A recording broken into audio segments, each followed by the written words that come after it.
tout le monde, soyez les bienvenus sur cette nouvelle vidéo, une vidéo formation dédiée à Typo 3. Alors ça me fait plaisir parce que la dernière date déjà d'il y a plus de 2 ans et je vais venir la compléter en fait. Dans cette vidéo, on va voir comment créer, comment intégrer un site à partir d'une extension. Si vous vous rappelez dans mon ancienne vidéo, d'ailleurs je vais mettre le lien quelque part, hein, soit dans la description, soit en haut, soit en bas. Dans la dernière vidéo, je vous ai montré comment intégrer un site en partant du dossier file admin de Typo 3. Donc, ce n'est plus fait comme ça aujourd'hui. Euh, Effectivement, il y a plus de 2 ans, donc il y a eu de l'évolution. Aujourd'hui, euh, les intégrateurs passent plus souvent par un skin d'extension, comme si l'intégration était une extension en elle-même. Et l'avantage de cette méthode, c'est de pouvoir transposer son intégration sur plusieurs installations Typo 3, comme en fait vous installeriez une extension. Donc ça demande très peu ou presque une adaptation, mais voilà, c'est l'avantage principal. Donc voici le sommaire dans un instant. Voici le sommaire que nous allons parcourir maintenant. Dans un premier temps, nous allons créer la structure du site. Alors je passerai très vite dessus parce que j'y reviens un peu plus longuement dans mon ancienne vidéo. Ensuite, on va créer l'extension de skin. Là, je vais un peu plus m'attarder parce qu'on va analyser la structure des fichiers d'extension pour bien comprendre ce qu'on est en train de faire. Par la suite, on va analyser la structure du template. Donc, c'est quelque chose qu'on a déjà vu dans l'ancienne vidéo, mais je reviendrai dessus. On va voir ce que c'est que la création des backend layouts et enfin l'intégration finale. Déjà, dans un premier temps, nous allons nous connecter au backend et créer la structure de notre site. Alors là, je vais aller relativement rapidement parce que je prends pas mal de temps dans mon ancienne vidéo, donc si vous en avez besoin, je vous suggère de la revisionner. Donc là, je vais créer la racine de mon site. Voilà.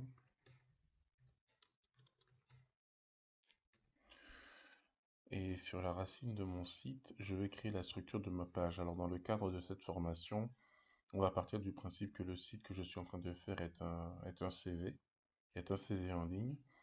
Donc je vais créer les différentes pages relatives à ce CV. Donc la page d'accueil, la page mes expériences, mes compétences, mes formations, divers, et enfin, surtout ne pas oublier le dossier de stockage. Le dossier de stockage, lui, il est de type dossier. Voilà, donc là j'ai créé les pages. Alors toujours pour gérer, pour voir comment on gère les sous-menus, ici je vais créer 2 pages. Formation académique.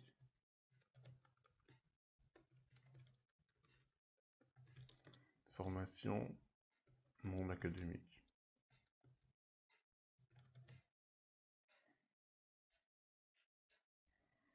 Voilà. Maintenant, je vais rendre la page racine de mon site.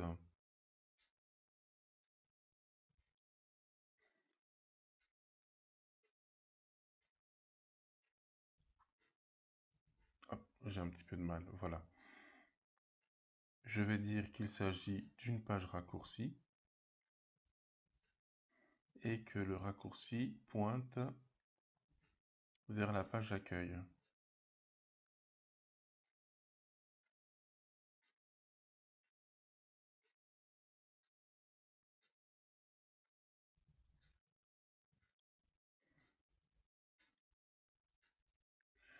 Ensuite, dans comportement, j'utilise la page racine du site comme étant une page accueil. Je n'ai plus qu'à l'activer. Voilà. Voilà pour la structure de mon site. Donc, les pages sont structurées. J'ai ma racine de site qui me dirige vers la page accueil. Et au cas où, au cas où j'en aurais besoin, on peut toujours créer une page supplémentaire qui s'appellera maintenance. Alors, cette page maintenance, elle va me servir dans les rares fois où j'aurai besoin, voilà, dans les rares fois où j'aurai besoin de faire des maintenances sur mon site. Donc, je la rends active, mais je vais la cacher dans les menus. Je vous montrerai à quoi ça sert, tout ça. Maintenant, nous allons voir comment créer notre extension de skin. Et pour ça, on va s'aider de l'extension Extension Builder. Alors, pour ceux qui se posent la question, l'extension Builder, on peut la récupérer. On peut récupérer cette extension dans le TER avec le mot-clé Extension Builder. Là, voilà. Donc, comme vous allez le voir si vous essayez de l'installer sur une version 8.7.13, vous aurez un message d'avertissement, un warning qui vous prévient que l'extension n'est valide que jusqu'à la version 7.6.99 de Typo 3, mais vous pouvez forcer l'installation, il n'y a pas de problème. Donc, une fois que l'extension Builder est installée, on va dessus et on va venir créer notre extension. Donc, notre extension, je vais lui donner un nom, je vais l'appeler Skin Formation. Donc, vendor name, là, vous mettez ce que vous voulez. Moi, je mets Elette, le nom de ma structure. Et il faut également un mot-clé. Donc, le mot-clé, c'est le mot-clé qui servira pour reconnaître l'extension dans tout le TER. Donc, moi, je vais l'appeler Skin Formation. Effectivement, vous pourrez proposer plus tard, en fait, si vous voulez, votre extension une fois qu'elle est créée dans le TER. Donc là, je vais mettre extension de skin. Donc, pour bien montrer à Typo 3 qu'il ne s'agit pas d'une extension qui va interagir avec la base de données, mais c'est vraiment une extension de skin. On va développer les options ici. Donc, il ne s'agit pas d'un plugin front-end, mais on va la ranger dans la catégorie template. Voilà, parce que vous pouvez créer différents types d'extensions, comme vous pouvez le voir. Mais là, nous, ce qui nous intéresse, c'est les extensions de type template. Voilà. La version, on peut la laisser à 1.00. On choisit le stade de développement. Donc, nous, comme c'est pas une extension de développement, mais c'est un skin, on peut mettre directement en stable. On va désactiver le versionning. La localisation, c'est si vous voulez faire plusieurs logs, donc on va la garder. Je vais vous montrer, ça peut toujours servir. Et on va lui demander de ne pas générer également de documents d'explication, vu qu'il s'agit d'un skin. Alors, le langage source Xleaf, c'est au cas où vous voulez faire plusieurs versions, vous voulez faire un site multilangue. Je vous montrerai plus tard comment on le fait, soit dans une autre vidéo, soit dans un autre chapitre. Et là, la version de Typo 3. Donc, nous, la version qui nous intéresse, c'est jusqu'à la 8.7.99.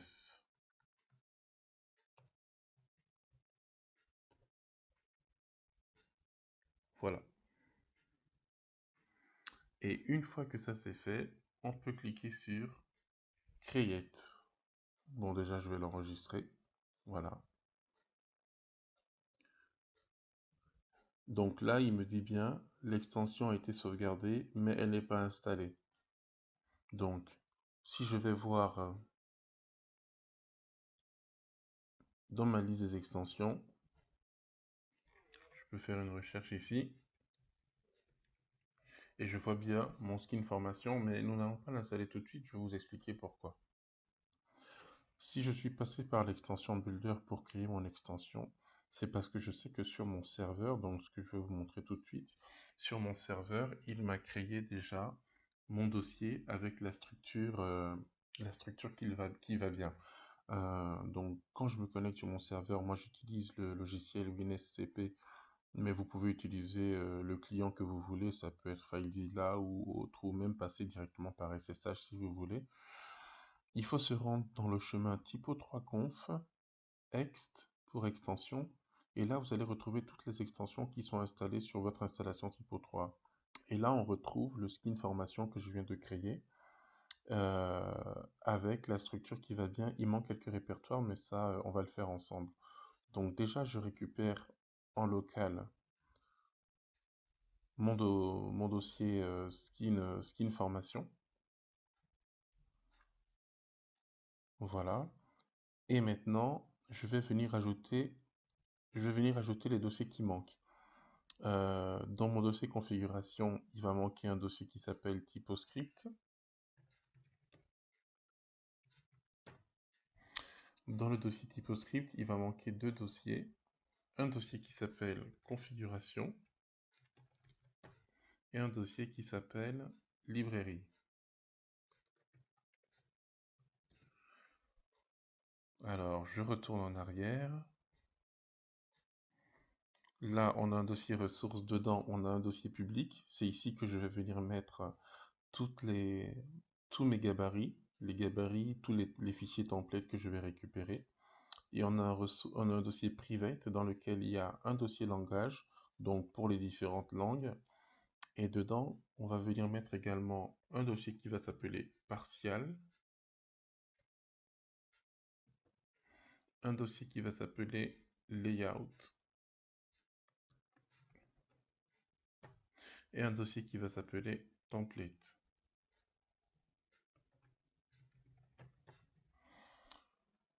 Voilà. Maintenant, nous allons parcourir ces différents dossiers. Maintenant que j'ai rapatrié tous les fichiers du serveur, je vais utiliser, alors moi j'utilise PHP Storm, mais vous pouvez très bien utiliser n'importe quel éditeur de texte ou même un autre logiciel qui vous permet de faire du développement. Donc j'ai relié PHP Storm à mon projet qui est sur le serveur et j'ai récupéré ici tous mes fichiers. Donc maintenant, je vais vous expliquer un peu la structure de répertoire d'un skin d'extension. Donc dans le fichier configuration, dans le dossier configuration, pardon, on va retrouver tout ce qui est propre à la configuration du skin, à savoir l'extension builder donc qu'il a créé.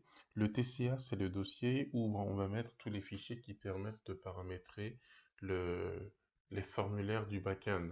Mais dans notre cas, on ne va pas du tout l'utiliser.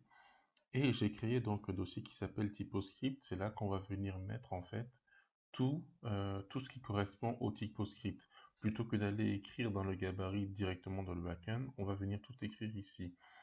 Par exemple, quand je le déploie, je vois ici deux fichiers que j'ai créés, un qui s'appelle constant.txt et un autre setup.txt. Si on regarde à l'intérieur de ces fichiers, donc dans le fichier setup.txt, je demande à Typo3 de récupérer récursivement tout ce qui se trouve dans le dossier configuration et dans le dossier librairie et qui a l'extension setup.ts. De la même manière, dans mon fichier constant, je demande à Typo3 de récupérer tout ce qu'il y a dans le dossier configuration et le dossier librairie et qui ont l'extension constant.ts. Dans le dossier ressources, nous avons deux répertoires, un répertoire privé, private, et un répertoire public. Le répertoire private n'est disponible que pour le développeur et l'intégrateur. Dedans, on va retrouver les dossiers de langage, si on a un site multilangue, les dossiers layout, partial et template, qui vont nous permettre de pouvoir faire le paramétrage de notre template. Dans le dossier public, on va retrouver toutes les informations, tous les dossiers, les fichiers qui pourront être accessibles pour l'utilisateur. Donc c'est là qu'on va venir placer notre gabarit. Concernant les gabarits HTML et CSS, j'utilise le site d'Alza Création. Je vous mettrai le lien dans la description de la vidéo. Donc, il présente en fait différents types de gabarits et ce sont des gabarits simples qui permettent de faire des formations relativement facilement. Donc là, je vais m'intéresser au gabarit numéro 7 et au gabarit numéro 11. Le gabarit numéro 7 se présente de la forme suivante, donc un en-tête qu'on appelle header, un pied de page, footer et une barre de navigation qui est la barre de menu avec un contenu principal. Le gabarit numéro 11, quant à lui, il a pareil que l'autre, donc une barre de navigation, une en-tête, un pied de page, mais il a deux zones de contenu. Alors maintenant, le travail, ça va consister à identifier les parties fixes sur ces deux gabarits et les parties variables. Donc sur notre gabarit 7, ça va être très simple. La partie variable, c'est le contenu principal. Et les parties header, footer et menu sont des parties fixes. Le menu ça va être autogénéré, on le verra par. Alors sur le site d'Alza Création, j'ai récupéré donc les gabarits 7 et les gabarits 11 que j'ai inclus dans la partie publique de mon installation locale Typo3. j'uploaderai le tout ensuite sur le serveur. Maintenant, le but du jeu, ça va être de recréer donc ces deux fichiers, mais de manière dynamique. Alors avant toute chose, je vais ouvrir le fichier 7, le modèle 7, pour voir comment il est construit. Et donc, je vais déjà m'occuper dans le premier temps de la partie header. Donc, pour cela, je vais aller dans mon fichier configuration, créer un fichier que je vais appeler header.setupts. Alors, pourquoi je lui donne cette extension setupts? C'est parce que, si vous vous rappelez bien, ici dans mon fichier setup, j'ai demandé à Typo3 d'inclure tout ce qui avait l'extension setupts de manière récursive dans les dossiers configuration et librairie. Donc TypoScript va pouvoir m'intégrer ce fichier header.setupts.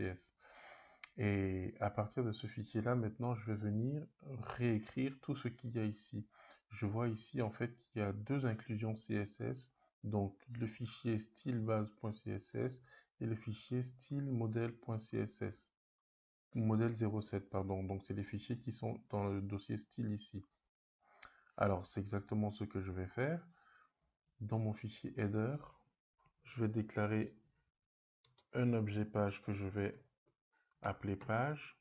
Et à partir de l'objet page que je viens de déclarer, je vais inclure mes deux fichiers CSS. Donc, à savoir, alors je me suis trompé, c'est une accolade, c'est pas décroché, voilà. Donc, à savoir le premier fichier. Donc, je retourne dans mon fichier modèle 07 pour bien voir. Donc, c'est le fichier qui est dans stylebase.css et l'autre dans style, toujours dans style et c'est modèle 07.css. Donc, le fichier A, c'est ext skin formation slash ressources publiques style base.css. Et le deuxième fichier, donc c'est la même chose, skin formation ressources publiques style modèle 07.css. Alors en fait, les trois caractères ext, ça permet à Typo3 de reconnaître le chemin d'accès aux extensions, c'est-à-dire ce que je vous ai montré tout à l'heure, Typo3, conf, ext, etc. machin. Ça permet d'arriver là et ensuite on choisit le nom de l'extension. Donc nous c'est skin formation, ressources, public, style, et ça nous permet d'arriver au fichier qui nous intéresse, c'est-à-dire base.css et modèle.css. Donc avec ces lignes de code, Typo3 sait que lorsqu'il va me générer ma page, dans le header, il va inclure ces deux fichiers-là. Alors, toujours dans mon dans mon dossier de configuration, je vais créer un nouveau fichier qui, lui, cette fois-ci, va s'appeler page.setupts. Et ici, je vais venir configurer ma page TypoScript. Donc, je vais recréer un objet page de type page.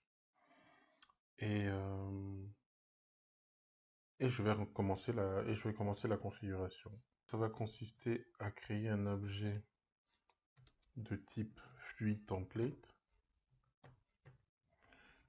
et configurer cet objet. Alors, dans un premier temps, je vais lui indiquer les différents chemins d'accès, à savoir layout, route path égale ext skin formation slash ressources private layout. Voilà. Ensuite, partial route path égale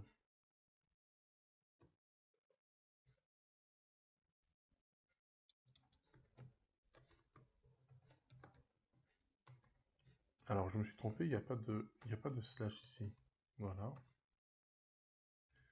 Skin formation ressources private partial.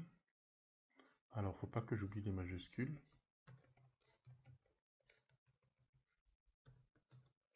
Pour finir, donc, template root pass .10 égale, alors, ext skin formation, donc même combat, ressources, private, template. Alors là, ce que j'ai fait, c'est que j'ai récupéré un code, un snippet qui se trouve hein, dans les snippets de Typo 3. euh, et il sert en fait à définir le template que je vais utiliser.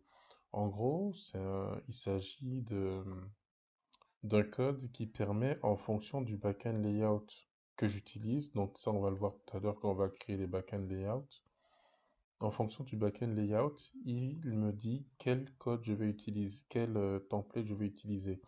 Par exemple, si j'ai un template qui s'appelle défaut, dans tous les cas, par défaut, il prendra ce template-là. Et si j'ai un template qui s'appelle home, en gros, mon backend layout numéro 1 utilisera le template home.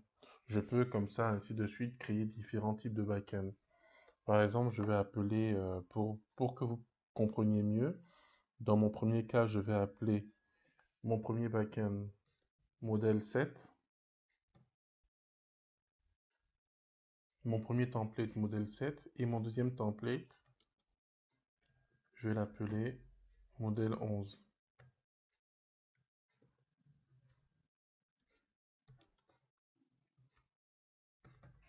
Voilà.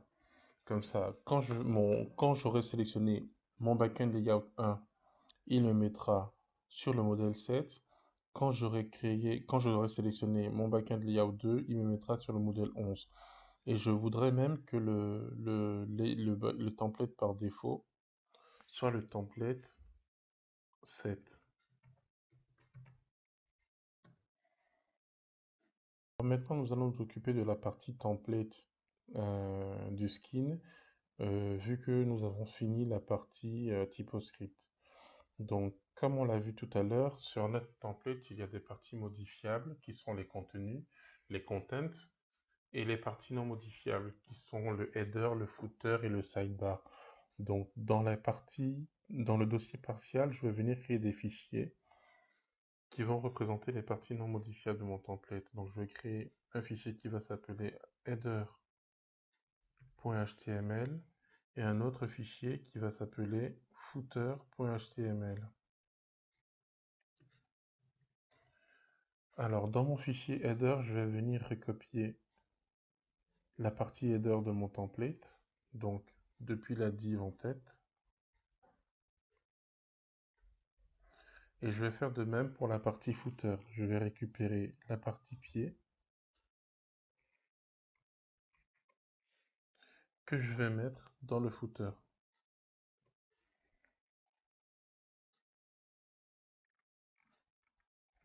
Et maintenant, je vais pouvoir créer mon template et mon layout. De la même manière, je vais créer un fichier qui va s'appeler navigation HTML dans lequel je vais récupérer le menu.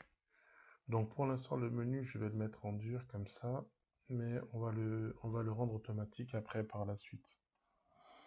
Alors, dans mon fichier layout et dans mon fichier template, je vais venir créer mes fichiers principaux, à savoir un fichier qui va s'appeler modèle07.html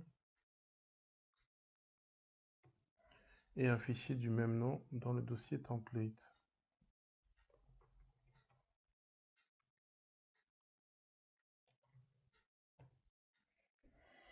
Alors, dans le fichier template, je vais lui indiquer qu'il faut qu'il se base sur le layout qui s'appelle modèle07.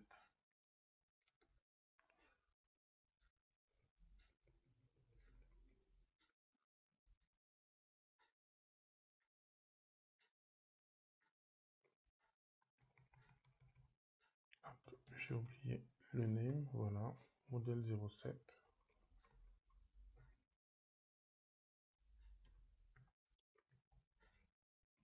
Voilà, ainsi ce template avec cette ligne de code fluide, il sait qu'il doit se baser sur le layout modèle 07 pour pouvoir fonctionner.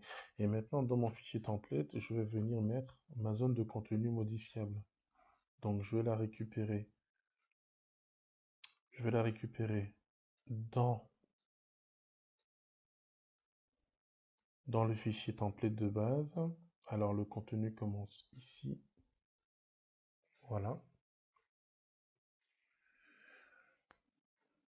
Donc je vais créer une section en code fluide, donc F section, que je vais appeler contenu principal, en anglais main content.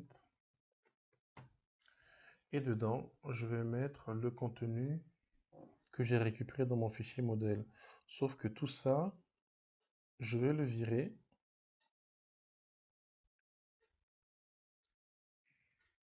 Voilà. Pour insérer mon contenu dynamique, j'ai récupéré un snippet qui s'appelle lib.dynamiccontent. Et ce snippet permet de pouvoir récupérer des éléments de contenu directement dans mon backend. Donc dans le template, pour faire appel à cette librairie, j'utilise la commande fluide f cobject typoscript object path égale, et là je vais appeler donc lib.dynamiccontent et je vais lui passer en paramètres, pour lui passer des paramètres, donc je vais utiliser accolade, une variable qui s'appelle callPose et je vais lui donner 0, la valeur 0. Vous allez voir dans quelques instants pourquoi je lui donne cette valeur 0. Voilà, donc là j'ai mon contenu dynamique. Ici, j'ai mes contenus fixes, donc footer, header et navigation qui sont là. Donc dans mon layout, je vais pouvoir reconstruire ma page modèle, la page modèle que j'ai ici. Donc la première chose, la page modèle, le layout s'occupe de retranscrire tout ce qui est entre les balises body. Donc la première chose que je vais faire, c'est récupérer l'ID global. Voilà, je le ferme.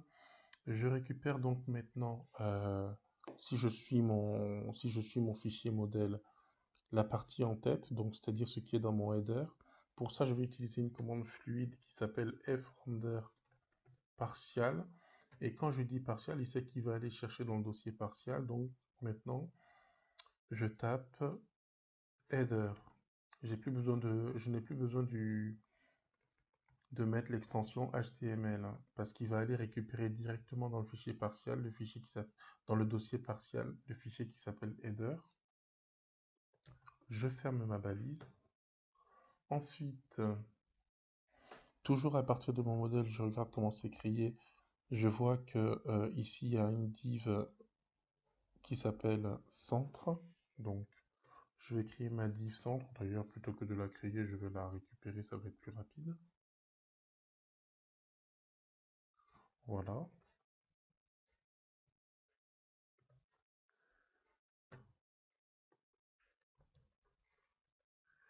Et dans ma div centre, je fais appel à mon partial navigation. Donc même chose ici, je vais faire f render partial navigation.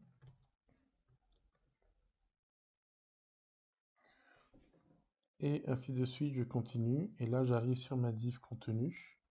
Donc ma div contenu, elle est toujours dans... oui, elle est toujours dans l'ID centre, puisque l'ID centre finit ici. Du coup, en dessous de ma navigation, cette fois-ci, je vais faire frender, mais je vais plus faire partial, je vais faire section, puisqu'il s'agit d'une section. Et la section, de mémoire, je l'ai appelée main content. Voilà.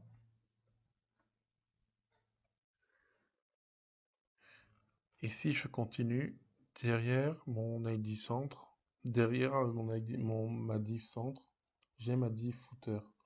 Donc ici, en sortant, il faut que j'appelle avec frender le partial footer. Et voilà. Donc là, j'ai mon layout qui récupère, qui reproduit à l'identique mon modèle HTML.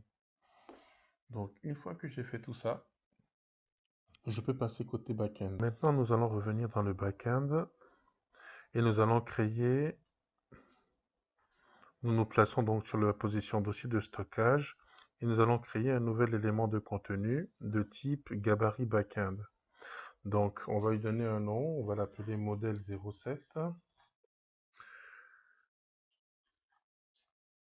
et on va nommer la colonne. Vu qu'il n'y a qu'une seule zone de contenu, on va l'appeler contenu principal et on va lui donner la position 0. Donc, vous remarquerez que l'ID de cet élément de contenu est 1. On va en créer un deuxième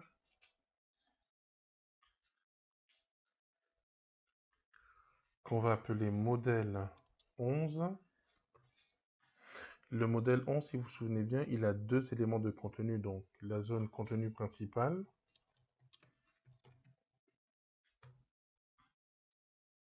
et la zone contenu secondaire. Cette fois, on va lui donner 1.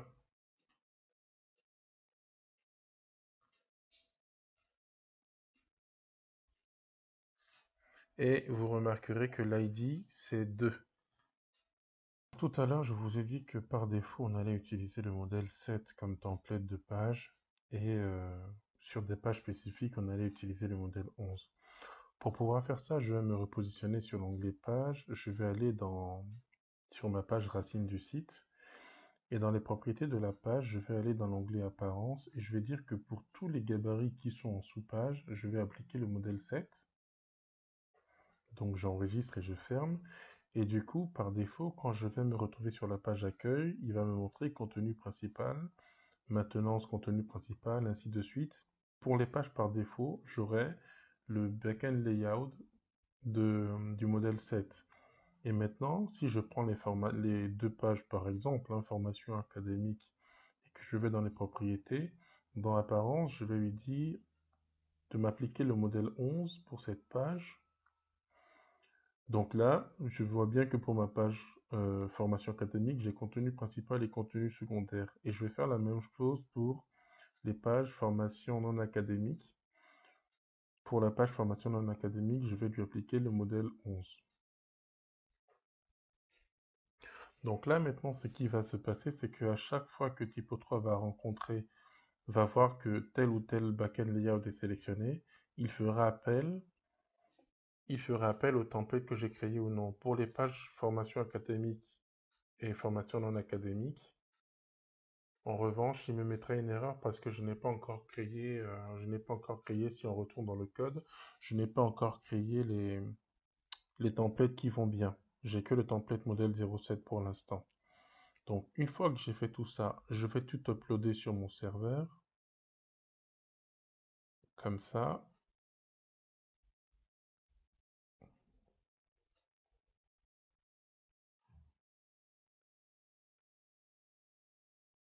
Donc, il m'a uploadé les fichiers, ok, sauf le fichier YAML, mais celui-là, c'est pas grave.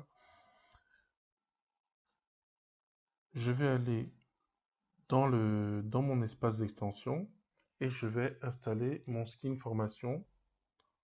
Voilà. Donc maintenant, mon skin formation, il est installé. Pour pouvoir l'activer sur les pages, je vais devoir créer un gabarit. Donc je vais me positionner sur la page racine de site. Je vais venir créer un gabarit pour un nouveau site que je vais appeler site formation, par exemple. Hop. Mon nouveau site, je vais l'appeler. Alors, titre du gabarit, je vais l'appeler gabarit principal. Pour le site que je vais appeler formation. Donc ça, j'enlève ce que typo 3 m'a mis par défaut. Et je vais aller inclure dans le dossier inclusion, je vais retrouver ici, voilà, mon extension skin formation. Donc déjà, il faut que je lui précise que c'est du fluide que je suis en train de faire. Et je mets mon skin formation. Une fois que ça c'est fait, je vide mon cache. Une fois que je vide mon cache,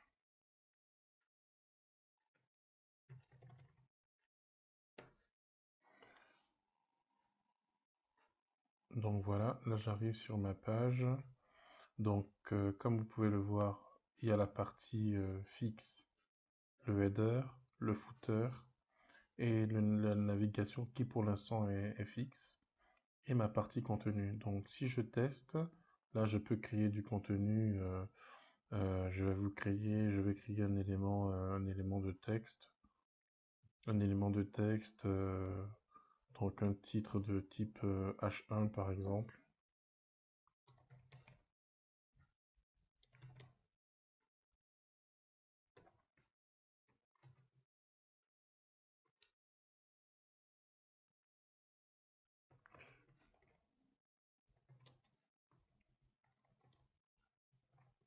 Voilà.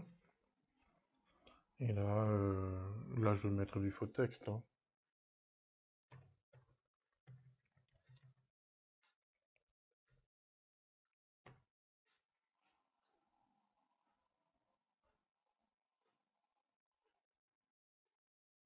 Par exemple.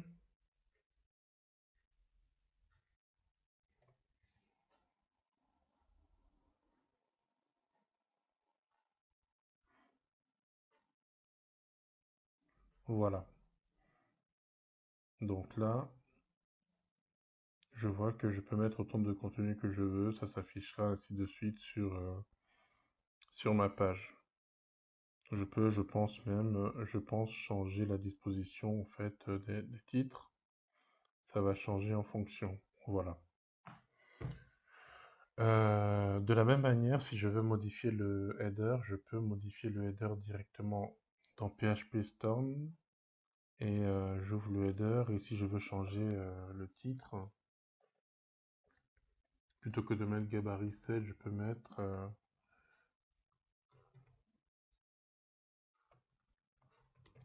le site de mon CV en ligne, par exemple.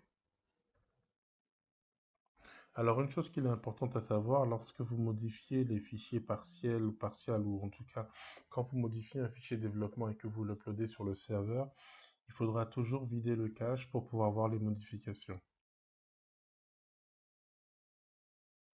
Donc c'est pour, c'est pour la page, ça c'est pour la page avec deux colonnes. Maintenant que vous avez compris le principe, on va rapidement faire, on va rapidement faire la page avec trois colonnes. Donc sur le même principe, je vais retourner dans mon fichier template et je vais créer un fichier qui va s'appeler modèle 11.html. Je vais faire la même chose dans mon layout que je vais appeler modèle 11.html. Donc de la même manière, je vais ouvrir mon fichier modèle 11 pour voir comment il est constitué. Donc je me rends compte que c'est pratiquement la même chose pour l'entête et le pied de page. Donc je vais récupérer ce que j'ai fait dans le layout modèle. Dans le modèle 7, je vais le mettre dans le modèle 11. À la différence que ce qui va changer cette fois-ci, c'est la partie contenu. Donc dans mon fichier de template modèle 11, je vais créer deux zones de contenu. Donc une zone qui va être le contenu principal, le contenu secondaire, pardon. Donc c'est celui-là. Alors bien sûr, j'oublie pas d'appeler les layouts.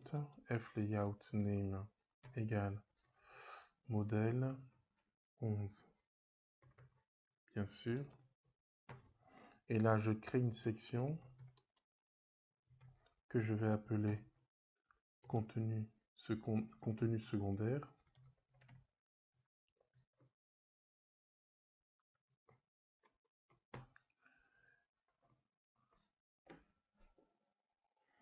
Et à l'intérieur, je vais le remplacer, donc de la même manière que tout à l'heure, par un objet fc object typoscript object path lib.dynamic content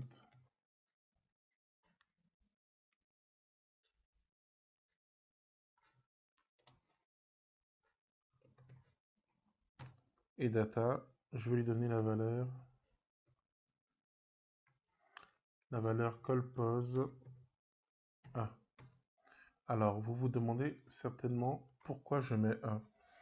Si on retourne dans le backend, si je vais voir ma liste de backend, donc le modèle 0.11, il y a deux positions, la position 0 pour le contenu principal et la position 1 pour le contenu secondaire. Donc voilà pourquoi dans mon code ici, tout ce qui va être récupéré ici sera mis dans la position contenu secondaire. Je vais maintenant créer une deuxième section, fsection name, que je vais appeler contenu principal. Et dedans, je vais récupérer ce qu'il y a dans modèle 11 et qu'il y a dans le contenu principal, c'est-à-dire tout ça.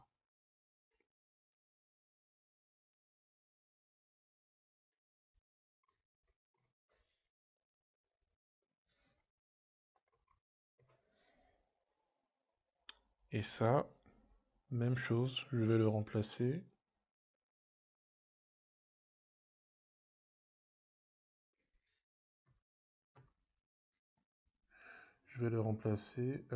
Donc je vais pas m'amuser à tout retaper, hein. Et cette fois, colpose sera égal à 0. Donc maintenant, en retournant dans mon layout principal, il faut maintenant que je modifie, je vérifie juste que la coordination est la même. Donc là, j'ai un ID centre et cette fois-ci, j'ai un ID centre bis. Donc ce que je vais faire, c'est que dans mon layout, je vais créer ici une div. D'ailleurs, je vais faire copier-coller comme tout à l'heure, il n'y a pas de raison. Une div que je vais appeler centre bis.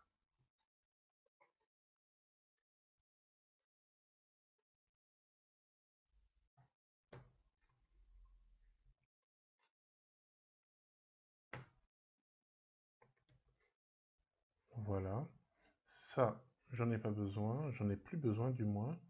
La div navigation, je la garde parce que c'est la même. Et maintenant, je vais faire appel à ma section, frender section, que j'ai appelé, je crois, contenu principal. Alors, contenu secondaire apparaît en premier, si je ne m'abuse. Voilà. Et ensuite, frender section, contenu principal.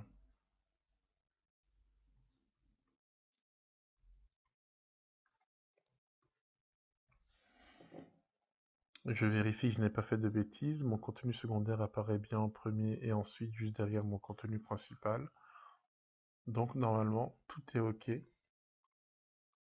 De toutes les manières, si je me trompe, on le verra assez tôt, hein. Je n'ai plus qu'à uploader mes fichiers, donc là je ne vais pas me prendre la tête. Je vais uploader tout mon dossier private.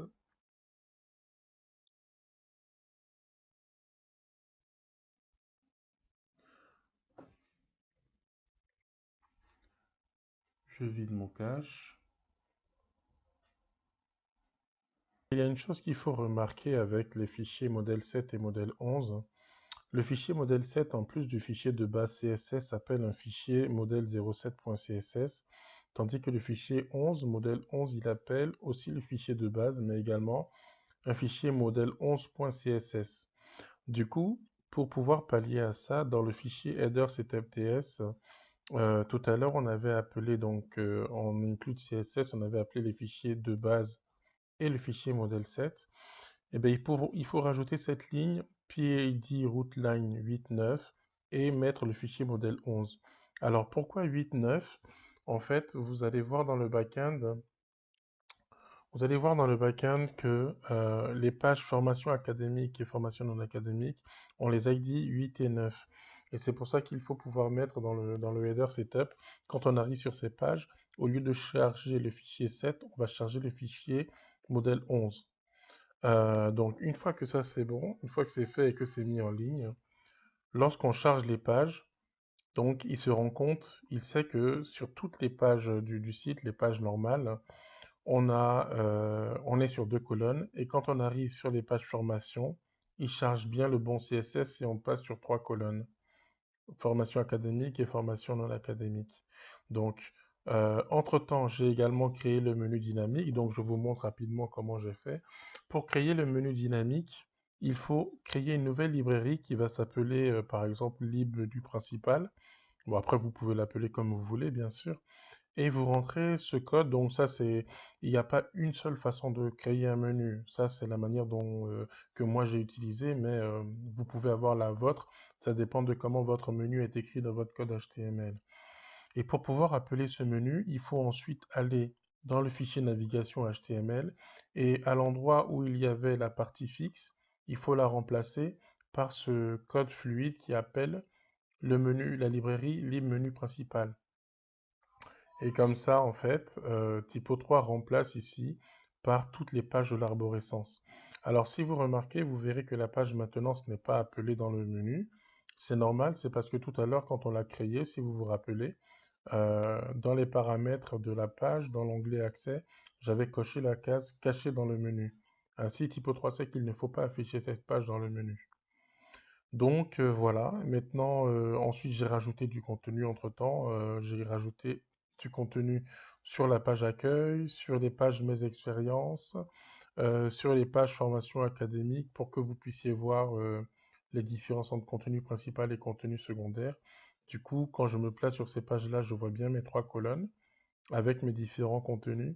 Et quand je vais sur les autres pages, je vois bien qu'il switch entre les différents layouts.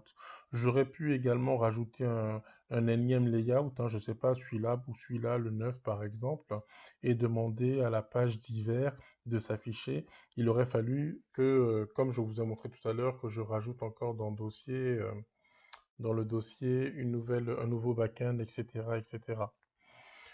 Voilà, c'est la fin de cette formation. J'espère que j'ai été le plus clair possible. En tout cas, n'hésitez pas à laisser un commentaire si s'il y a quelque chose que j'ai omis ou s'il y a un détail que j'ai oublié de mentionner. Je ferai une autre vidéo où cette fois-ci j'expliquerai comment mettre en place un site multilingue. Merci de votre attention et à très bientôt.